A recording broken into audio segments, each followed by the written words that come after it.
நம்ம இந்த வீடியோவில் VLOOKUPஓட மல்டிபிள் ஒர்க் புக்ஸை எப்படி கம்பைன் பண்ணி பண்ணுறது அப்படின்றது பார்க்கலாம்.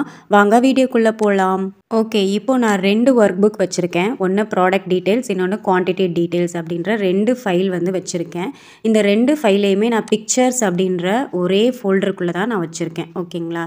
ஸோ இதில் குவான்டிட்டி டீட்டெயில்ஸில் இருக்கிற குவான்டிட்டியை எடுத்துகிட்டு வந்து நம்ம ப்ராடக்ட் டீட்டெயில்ஸில் VLOOKUPஐ யூஸ் பண்ணி தான் கம்பைன் பண்ண போகிறோம். ஸோ அதுக்காக இந்த 2 ஃபைலையுமே நான் ஒன் பை ஒன்னாக ஓப்பன் பண்ணிக்கிறேன். ஸோ பாருங்கள், 2யுமே நான் ஓப்பன் பண்ணிட்டேன். ஓப்பன் பண்ணிவிட்டு இப்போ இது 2யுமே நம்ம வந்து சைட் பை சைடு வந்து வச்சுக்கலாம். ஸோ சைட் பை சைடு வச்சோன்னா தான் நம்ம வந்து எப்படி ஃபார்முலா அப்ளை பண்ணுறது அப்படின்றது நமக்கு தெரியும். ஸோ அதுக்காக வியூ ரிப்பனில் விண்டோ டேப்பில் போனீங்க அப்படின்னா அரேஞ்ச் ஆல் அப்படின்ற ஆப்ஷன் இருக்கும். ஸோ அதை கிளிக் பண்ணிவிட்டு அதில் வெர்டிக்கல் அப்படின்ற ஆப்ஷனை கிளிக் பண்ணிக்கோங்க. இப்போ ஓகே கொடுத்துட்டிங்கன்னா உங்களுக்கு 2 ஃபைலுமே சைட் பை சைடு அரேஞ்ச் ஆகிடும். ஓகேங்களா? இப்போ நான் குவான்டிட்டி டீட்டெயில்ஸை தான் இந்த ப்ராடக்ட் டீட்டெயில்ஸில் எக்ஸ்ட்ராக்ட் பண்ணி எடுத்துகிட்டு வரணும். ஸோ அதனால் இந்த குவான்டிட்டி டீட்டெயில்ஸ் ஃபைலை வந்து நான் கொஞ்சம் சின்னதாக்கிக்கிறேன். சின்னதாக்கிட்டு இப்போ இந்த ப்ராடக்ட் டீட்டெயில்ஸில் பார்த்தீங்கன்னா ஐடி இருக்குது, நேம் இருக்குது. ஸோ குவான்டிட்டி தான் வேணும். ஸோ ஐடியை மேட்ச் பண்ணி நம்ம இந்த குவான்டிட்டி டீட்டெயில்ஸ் ஃபைலில் இருந்து குவான்டிட்டியை எடுத்துகிட்டு வரணும். ஓகேங்களா?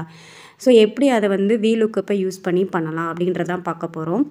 ஸோ அதுக்கு ஈக்குவல் டு VLOOKUPன்னு கொடுத்துட்டு ப்ராக்கெட்டை ஓப்பன் பண்ணதுமே லுக்கப் வேல்யூ கேட்கும் இல்லையா? ஸோ லுக்கப் வேல்யூ ஐடி தான் கொடுக்க போகிறோம். ஸோ அப்போ வந்து இந்த ப்ராடக்ட் டீட்டெயில்ஸில் இருக்கிற அந்த ஃபஸ்ட்டு ஐடியை நான் செலக்ட் பண்ணிக்கிறேன். கம்மா டேபிள் அரே. ஸோ குவான்டிட்டி டீட்டெயில்ஸில் இருக்கிற குவான்டிட்டி தான் வேணும். ஸோ அதனால் இந்த குவான்டிட்டி டீட்டெயில்ஸுன்ற ஃபைலில் இருக்கிற டேபிளை செலக்ட் பண்ணிக்கோங்க. ஸோ இப்போ உங்களுக்கு இங்கே காமிச்சிருக்கும் குவான்டிட்டி டீட்டெயில்ஸ் .xls அப்படின்னு காமிச்சிருக்கு இல்லையா? Then column index number. So குவான்டிட்டின்றது செகண்ட் காலம், ஐடின்றது ஃபஸ்ட் காலம். ஸோ நமக்கு வந்து செகண்ட் காலம் தான் வேணும். ஸோ செகண்ட் காலம் கொடுத்துட்டு எக்ஸாக்ட் மேட்ச் கொடுத்துட்டு ப்ராக்கெட்டை க்ளோஸ் பண்ணிவிட்டு என்டர் பண்ணிட்டீங்க அப்படின்னா ஸோ இப்போ இந்த குவான்டிட்டி டீட்டெயில்ஸில் இருக்கிற குவான்டிட்டி எல்லாமே உங்களுக்கு இங்கே வந்து மேட்ச் ஆகிடும். ஓகேங்களா?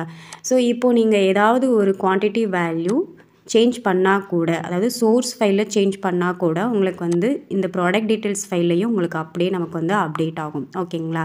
ஸோ பாருங்கள், நான் இந்த குவான்டிட்டி டீட்டெயில்ஸில் A102க்கு வந்து 356 அப்படின்னு நான் மாற்றினேன். இப்போ மாற்றின உடனே இந்த ப்ராடக்ட் டீட்டெயில்ஸ்லேயும் உங்களுக்கு 356 அப்படின்றது வந்து சேஞ்சஸ் ஆகிருக்கு இல்லையா? ஸோ இந்த மாதிரி நீங்கள் சோர்ஸ் ஃபைலில் சேஞ்ச் பண்ணால் கூட உங்களுக்கு அப்படியே வந்து டெஸ்டினேஷன் பிளேஸ்லேயும் உங்களுக்கு வந்து சேஞ்சஸ் ஆகிடும். ஓகேங்களா? ஓகே, நான் இந்த 2 ஃபைலையுமே சேவ் பண்ணிக்கிறேன். சேவ் பண்ணிவிட்டு இப்போ நம்ம 2 ஃபைலுமே ஒரே ஃபோல்டரில் தான் இருக்குது. ஸோ இப்போ நான் வந்து ப்ராடக்ட் டீட்டெயில்ஸை இப்போ அகைன் நான் ஓப்பன் பண்ணுறேன். ஓப்பன் பண்ணும்போது பார்த்தீங்கன்னா உங்களுக்கு வந்து அந்த ஃபார்முலா பாருக்கு மேலே பார்த்தீங்க அப்படின்னா செக்யூரிட்டி வார்னிங், எனேபிள் கண்டென்ட் அப்படின்ற மாதிரி ஒரு ஆப்ஷன் வந்து எல்லோ கலரில் வந்திருக்கும். அதில் எனேபிள் கண்டென்ட் வந்து கொடுத்துக்கோங்க. கொடுத்ததுமே கண்டினியூ அண்ட் எடிட் லிங்க்ஸ் அப்படின்னு இருக்கு இல்லையா? இப்போ நமக்கு வந்து 2 ஃபைலுமே ஒரே ஃபோல்டரில் தான் இருக்குது. ஸோ நம்ம டேரெக்டாக கண்டினியூ கொடுத்துட்டு நம்ம பண்ணிக்கலாம். அதர்வைஸ் நீங்கள் எடிட் லிங்க் கொடுத்துட்டு நீங்கள் வந்து சேஞ்ச் பண்ணிக்கிற மாதிரி இருக்கும். ஓகேங்களா? ஓகே, இப்போ நான் சோர்ஸ் ஃபைல், அதாவது குவான்டிட்டி டீட்டெயில்ஸுன்ற ஃபைலை நான் கட் பண்ணி டெஸ்க்டாப் ஃபோல்டரில் வந்து பேஸ்ட் பண்ணிக்கிறேன். ஸோ இப்போ வந்து 2 ஃபைலுமே வேறு வேறு ஃபோல்டருக்குள்ளே இருக்குது. ஓகேங்களா? ஸோ இப்போ நம்ம இதை வந்து எப்படி கரெக்ட் பண்ணுறது அப்படின்றது பார்க்கலாம். ஸோ இப்போ அந்த ப்ராடக்ட் டீட்டெயில்ஸ் அப்படின்ற ஃபைலை வந்து இப்போ ஓப்பன் பண்ணுங்கள். ஓப்பன் பண்ணதுமே பார்த்தீங்கன்னா அப்டேட் டோன்ட் அப்டேட் அப்படின்றது கேட்டிருக்கு இல்லையா? இப்போ நம்ம அப்டேட் பண்ணணும். ஏன் அப்படின்னா நம்ம வந்து சோர்ஸ் ஃபைலோட லொக்கேஷன் வந்து சேஞ்ச் பண்ணிட்டோம். ஸோ அதனால் அப்டேட் கொடுத்துட்டு அதில் எடிட் லிங்க்ஸ் அப்படின்ற ஆப்ஷன் வரும். ஸோ அதை தான் நீங்கள் கொடுக்கணும். கண்டினியூ கொடுத்துடக்கூடாது. ஸோ எடிட் லிங்க்ஸ்ன்னு கொடுத்ததுமே உங்களுக்கு இதில் பார்த்தீங்கன்னா எரர் அப்படின்ற ஆப்ஷன் வந்திருக்கும். ஸோ சோர்ஸ் நாட் ஃபவுண்ட் அப்படின்றது வந்திருக்கு இல்லையா? ஸோ இப்போ இதில் வந்து நீங்கள் சேஞ்ச் சோர்ஸ் கொடுத்துட்டு இப்போது டெஸ்க்டாப்பில் போயிட்டு உங்களுடைய குவான்டிட்டி டீட்டெயில்ஸ் அப்படின்ற ஃபைலை வந்து இப்போ நீங்கள் வந்து செலக்ட் பண்ணணும். ஓகேங்களா? செலக்ட் பண்ணிவிட்டு ஓகே கொடுத்துட்டிங்க அப்படின்னா இப்போது இங்கே வந்து உங்களுக்கு வந்து ஸ்டேட்டஸ் வந்து என்ன ஆகிடுச்சு, சேஞ்சஸ் ஆகிடுச்சு. ஓகேங்களா?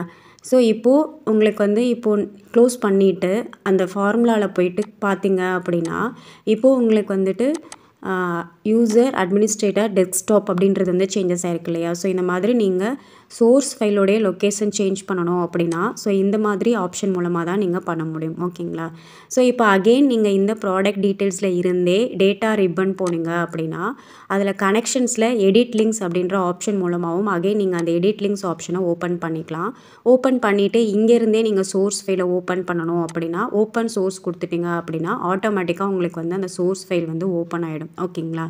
இன்கேஸ் இப்போ இந்த 2 ஃபைலுக்கான லிங்க்கை வந்து பிரேக் பண்ணணும். இப்போ நான் அந்த ப்ராடக்ட் டீட்டெயில்ஸை மட்டும் மெயில் பண்ணுற மாதிரி இருக்குது. ஸோ எனக்கு வந்து லிங்க் எதுவுமே இருக்கக்கூடாது. ஸோ ஃபார்முலாவும் எனக்கு வேண்டாம் அப்படின்னா அதே ப்ராடக்ட் டீட்டெயில்ஸ் ஃபைலில் டேட்டா ரிப்பனில் கனெக்ஷன்ஸ் டேப்பில் எடிட் லிங்க்ஸில் போனீங்கன்னா அதில் பிரேக் லிங்க்ன்ற ஆப்ஷன் இருக்கும். ஸோ அதிலிருந்து பிரேக் லிங்க் ஆப்ஷன் கொடுத்துட்டு க்ளோஸ் பண்ணிட்டீங்க அப்படின்னா இப்போ இந்த 2 ஃபைலுக்கான லிங்க் வந்து கட் ஆகிடும். இப்போ பார்த்தீங்கன்னா அந்த குவான்டிட்டியில் ஜஸ்ட் வேல்யூ மட்டும்தான் உங்களுக்கு வந்து விசிபிளாக இருக்கும். ஃபார்முலா எதுவுமே உங்களுக்கு வந்து வியூ ஆகாது. ஓகேங்களா? ஸோ இந்த மாதிரி தான் நம்ம VLOOKUP யூஸ் பண்ணி மல்டிபிள் ஒர்க் புக்ஸை வந்து கம்பைன் பண்ண முடியும். ஓகே, இந்த வீடியோ உங்களுக்கு பிடிச்சிருந்துச்சு அப்படின்னா லைக் பண்ணுங்கள், ஷேர் பண்ணுங்கள்.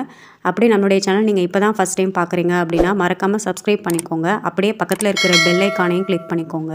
நெக்ஸ்ட் ஒரு யூஸ்ஃபுல்லான ஒரு வீடியோவில் பார்க்கலாம். தேங்க்யூ ஃபார் வாட்சிங் ஃப்ரெண்ட்ஸ். பபாய்.